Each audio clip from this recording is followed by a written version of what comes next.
Hi and Assalamu alaikum. Today we are going to be making a delicious side dish. You're going to need chopped 300 grams of mozzarella cheese. Then you're going to put your pan on medium heat and cook 4 pieces of salami. You could add more or less. In a bowl with 3 large eggs, add 1 teaspoon of oregano and 1 teaspoon of Maggi seasoning. Once mixed, add it in a pan at medium heat.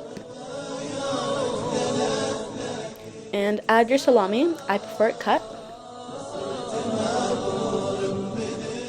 You're then going to add your cheese. And now I'm adding 1 tortilla on top and leaving it there for 3 to 5 minutes. Once it's ready, I get a plate and I let that plate help me flip. And now I'm cooking the bottom for, again, 2 to 3 minutes.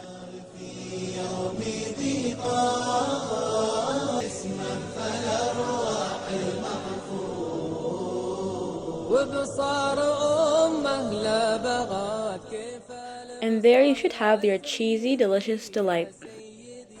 Hi guys, don't forget to like and subscribe and share. Bye!